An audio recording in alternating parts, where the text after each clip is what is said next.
From Little League to the big leagues and everywhere in between.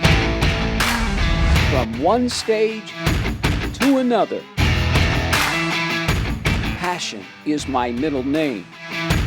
I'm J.J. Davis. This is In Focus.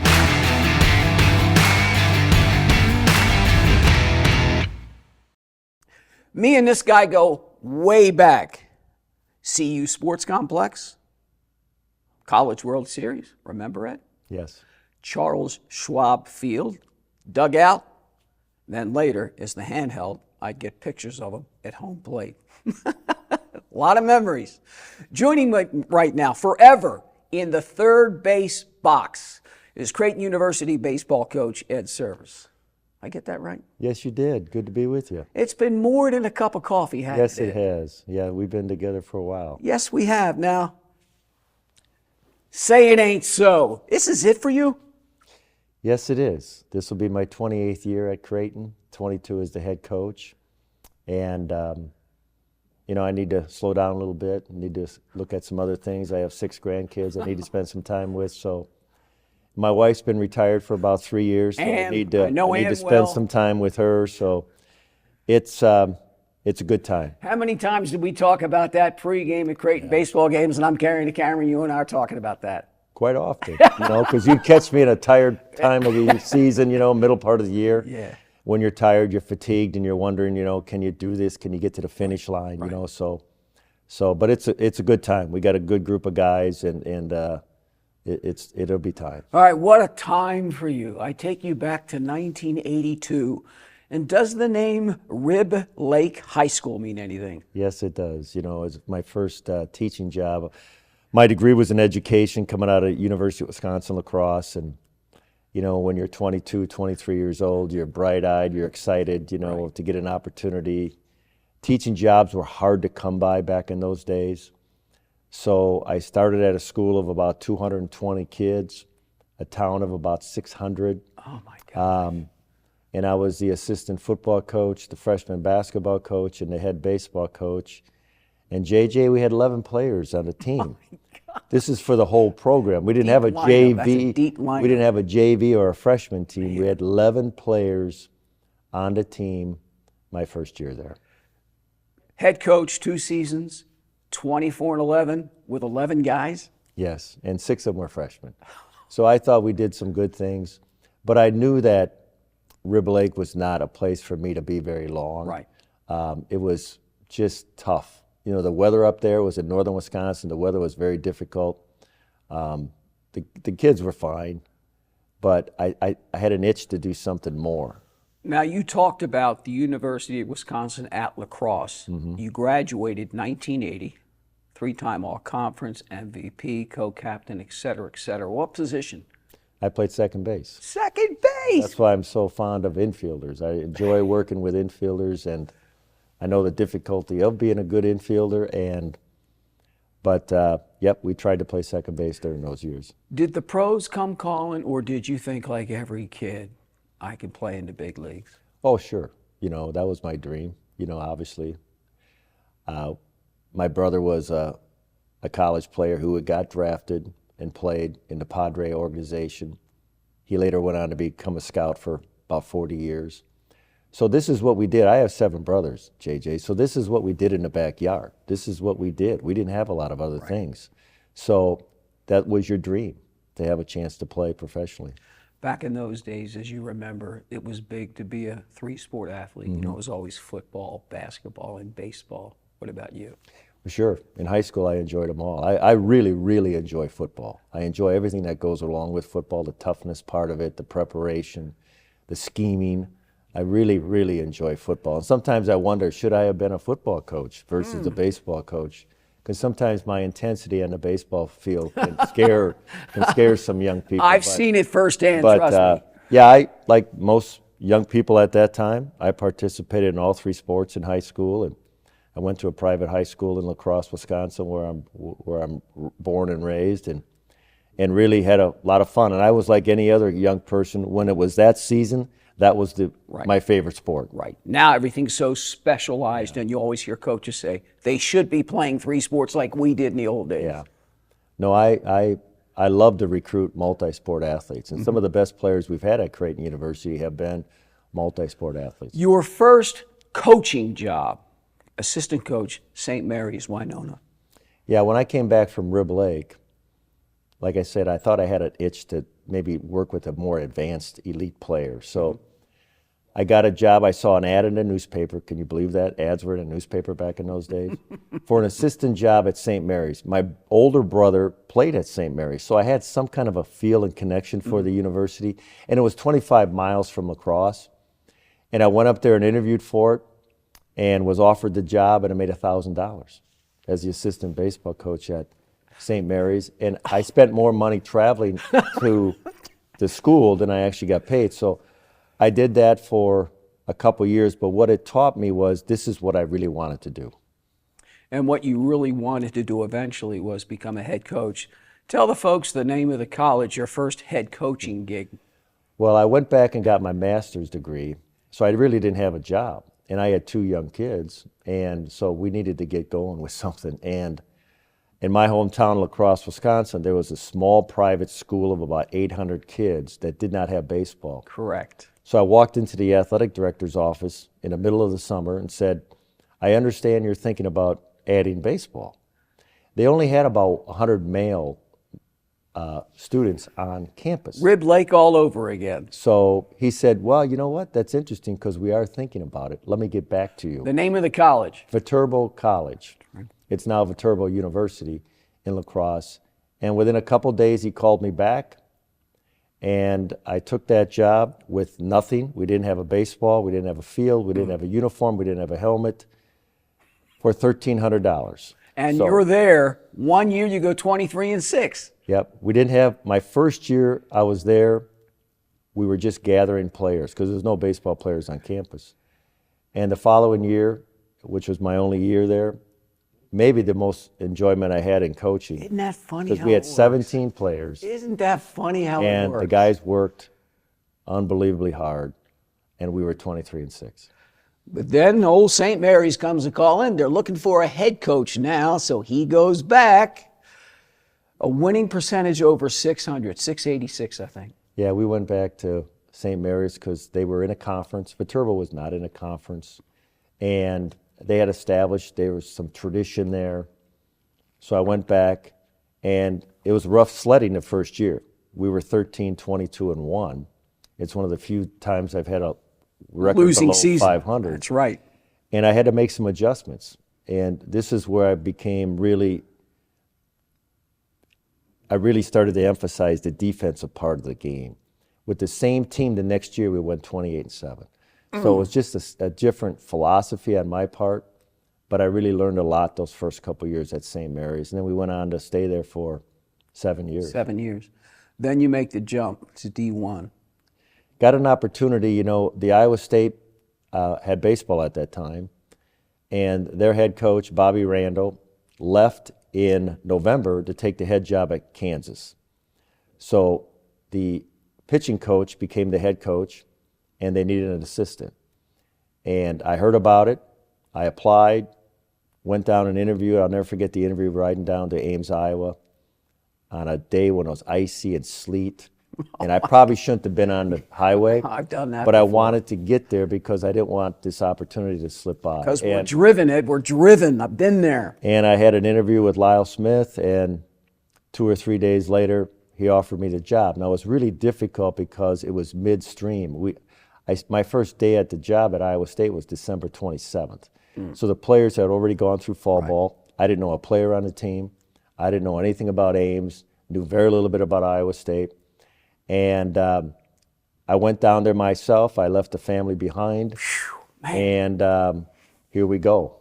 You know, That's right. different level at the Division I level where they had scholarships, where they had a lot more publicity, a lot more expectations than my days at St. Mary's. Next thing you know, 98, 2003, you're with Jack Dahm at Creighton. Yeah, Jack called me up. I was at Iowa State for a year and a half, and Jack said, hey, I have an opening. Jack was roommates with my nephew Scott when they played at Creighton. So there was a little bit of connection there. I did not know Jack. I heard about Jack through Scott. Jack called me up and said, hey, this is what I have. And I said, Jack, why don't we get together? So I came to Omaha. We actually played a round of golf, and we got to know each other a little bit more. And then within a couple days, he offered me the job. Along the way, up through the experience with Jack at Creighton, did you evolve as a head coach more with the X's and O's, so to speak, or? Well, Jack allowed me to do a lot. I really learned a lot during my days at Creighton with Jack. And I never came to Creighton with any illusion that I'd ever be the head coach. I thought I would work with Jack for 2 or 3 years and then possibly get a Division II job. My goal was to get a job where I had some resources to offer a player to come. Right. Never, ever did I think that, hey, I'm going to stay here long enough and I'm going to jump into another Division I job or eventually become the head coach at Creighton if Jack were to get another job. It never crossed my mind. I was focused on what I could do with the current team and the recruiting component, which is different. So I really enjoyed learning a lot about the recruiting at the Division I level. And then with the hope that maybe 2 or 3 years, I would go and get a Division II job. But as we all know, sometimes fate intervenes. You get the head coaching job 2003. Your first season, the Jays lead the nation in fielding percentage because you're a defensive guy, .982 fielding percentage. Have done it 2 other times. You also mentioned about your head coaching resume. 25 teams over 500, less than 5 in your head coaching career. What does that say about you?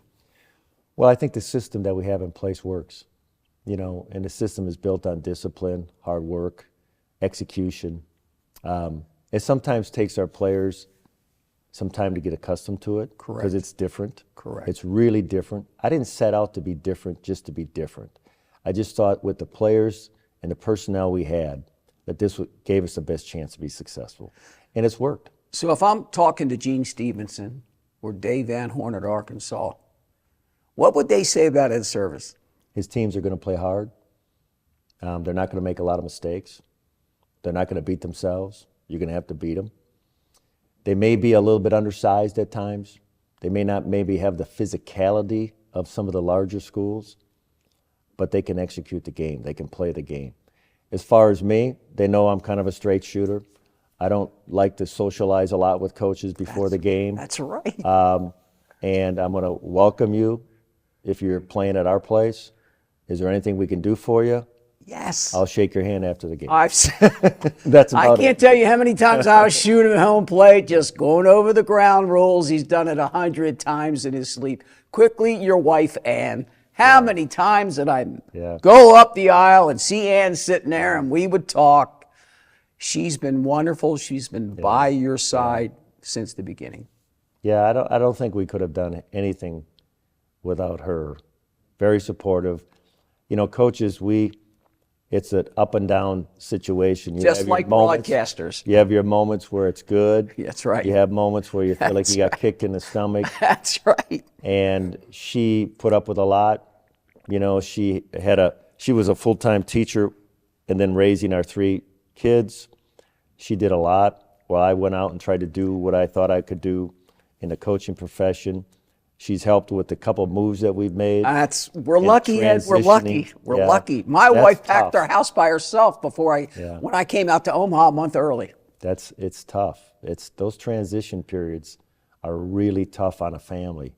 And she did a marvelous job making sure the kids got adjusted to whether it be their new schools or friendships, getting involved with activities. So yeah, she deserves a ton of credit. And hopefully I'll be able to pay her back here with some more time after retirement. It's coming. Say it ain't so, Ed. He's stepping down. Listen, I want to thank you for joining me today. You bet. Ed Servais, head baseball coach at Creighton University. Coming up next, a songbird from Cougar Country when we come back.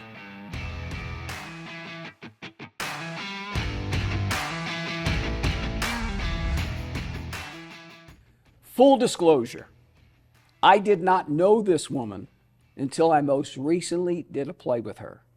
And I can't tell you how many times we would pass under the stage and I would pay her homage. She is truly one of the best singers in Omaha, a true songbird. So joining me right now, stage right as we say, is the Gross Catholic High School graduate, Lauren Krupski. Hi. I didn't know you knew my high school. Well, I kind of do my job. Yeah. It's kind of my job. Now, you have been busy lately. Yes. Tell me about it. Well, I just got back from Detroit, actually. I was with their symphony there. Their principal pops conductor, Enrico, used to work for the Omaha Symphony. Oh. And we did a bunch of sort of educational family concerts when he was here in town. And we worked really well together. And pre-COVID, we did a bunch of shows that he wrote, Florida, New York, Ohio. And then I got a call about 3 weeks ago from his manager saying that if I'm interested in heading to Detroit. So I did. We spent a week there. And before then, Alexandria, Virginia, And my old then- stomping grounds, the Yeah. Commonwealth. Yeah, no, I hadn't done that gig since pre-COVID, so it'd been about 5-6 years, but it's like riding a horse. So your name's getting around. Yeah, good ways. Doesn't I that hope. make you feel good, Lauren? Yeah, I mean, it's good, but it's weird too. I was recognized in a Bath and Body Works the other day.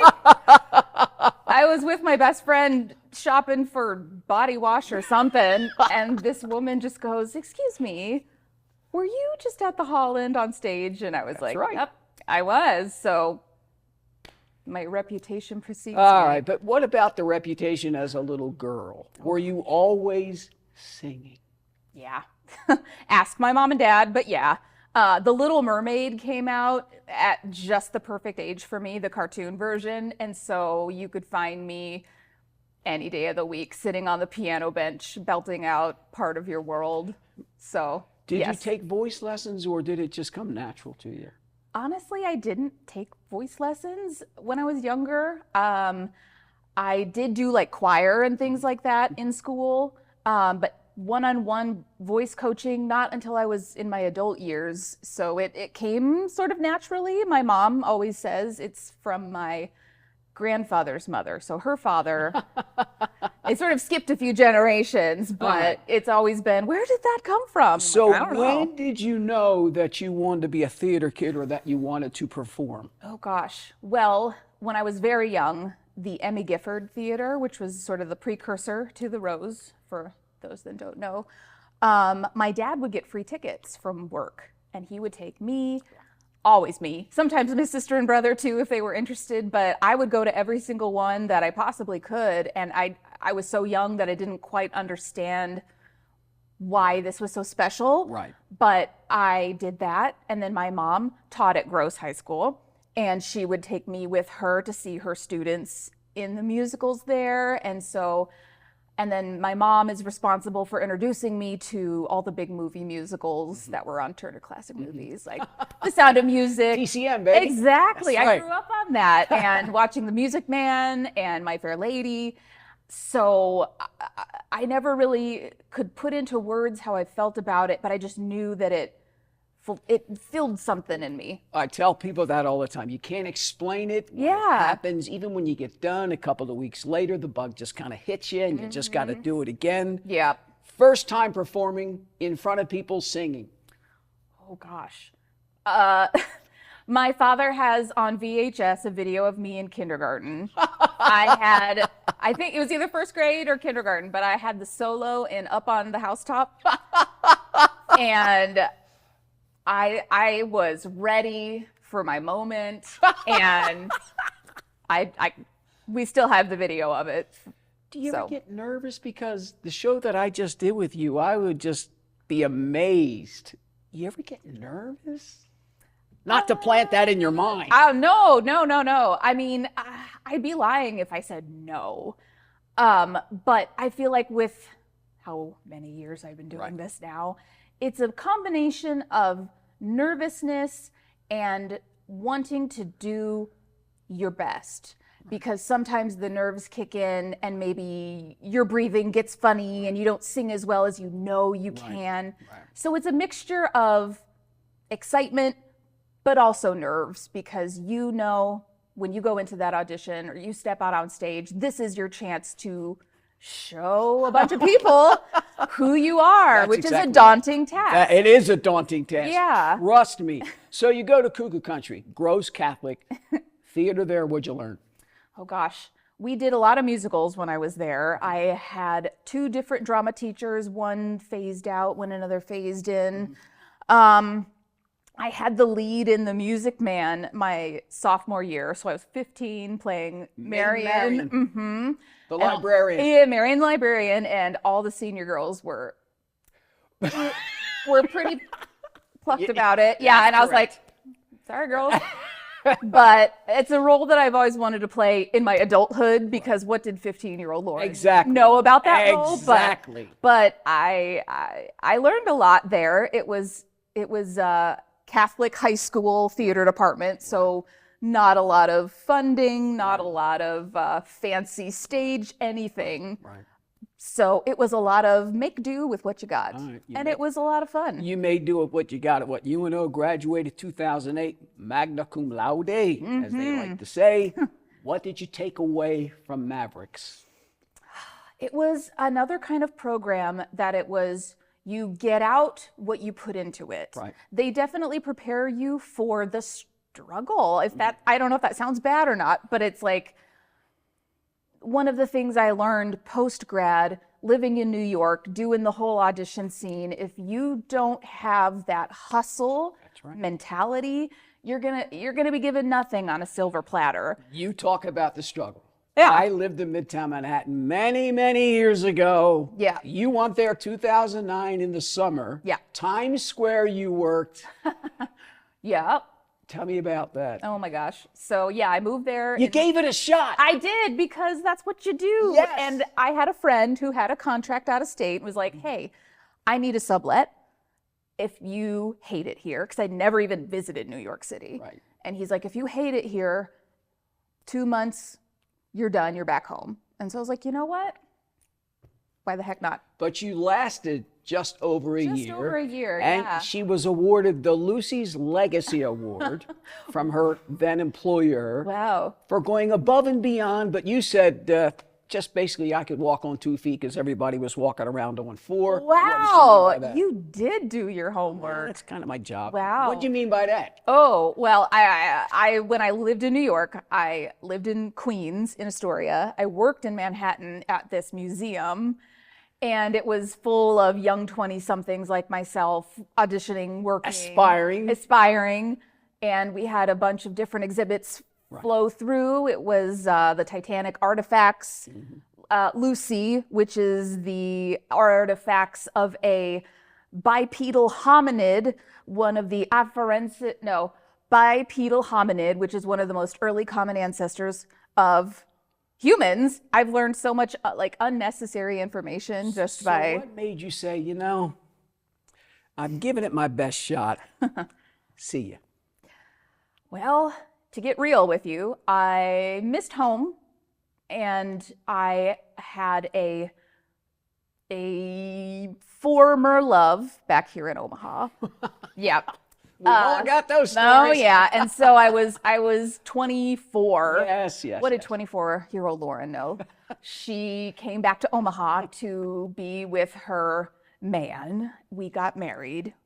Not married anymore, but I don't regret that decision. Now, you didn't have to tell me that. Oh, I don't care. I'm an open book. All right. For better or for worse, I guess. Speaking of open books, she Yeah. comes back to Omaha. At last count, you've done 14 shows. 14, starting with the fantastic Mr. Fox at the Rose in 2011. 14 shows. It's 25, actually. 25 Yeah. at the Rose? Uh-huh. At the Rose? Yeah. Well, I guess if you want to be technical, it's not that many, because I've done The Cat in the Hat twice. I've done Elf twice, and something else twice. I don't know. That's But okay. if you want to be technical, That's right. Oh, Christmas Story. Right. I've done Christmas Story twice. Yeah. Oh, that's right. You did it 10 years I ago, did too. it 10 years ago. Yep. Are you a belter No. or a singer? Gosh, I am a good mixer. I can mix with the best of them. I have my moments of belting in my range that fit real nice, but I am no belting songstress. I am, how I basically learned to sing was by mimicking Julie Andrews. So, so anything that is sort of in that vein is right up my alley. What's first for you? Singer, actor? Singer. But I have been known to act. I've seen it as firsthand, well. trust me. I've seen it firsthand. She can act. Yeah. So when you look at all you've been through already, because you're still very, very young, what would you say to that young Lauren coming up? Oh, gosh. Well, Thank you. yeah. Now, next. No, I remember young Lauren thinking Broadway is everything. Broadway, New York, That's everything. what I thought. Yeah, and she is not wrong, but my favorite phrase is more than one thing can be true. And going to New York and doing that whole thing really gave me some perspective on how many other people are there. That's exactly who are correct.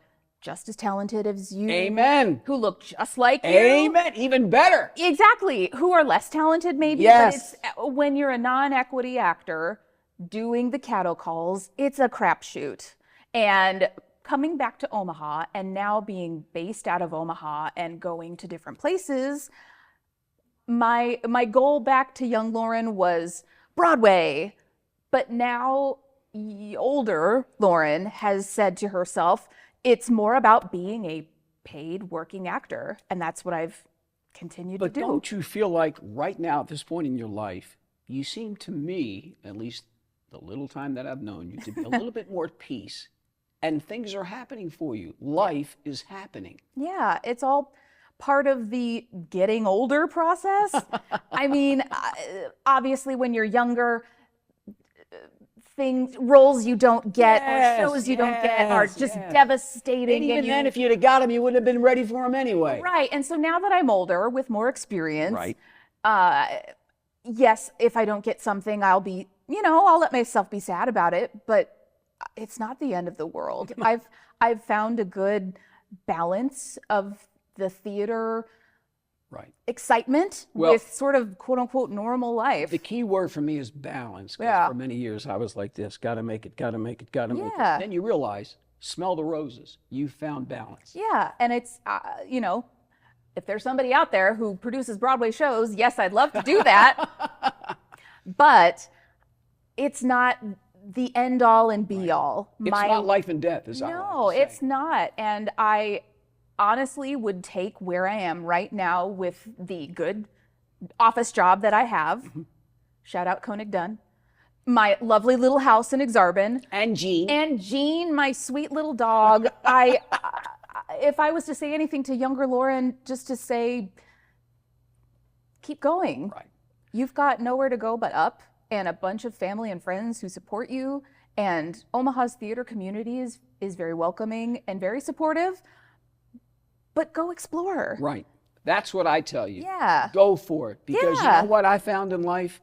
You only get one shot. It's true. I want to thank you for coming on my show today. Yeah. And thank you for being so open. Of course. And as you can see, joining me right now, Lauren Krupski, before coach of the Creighton Blue Jays, Ed Servais. I want to thank you for joining us on the latest edition of In Focus. And as always, I'll see you around town.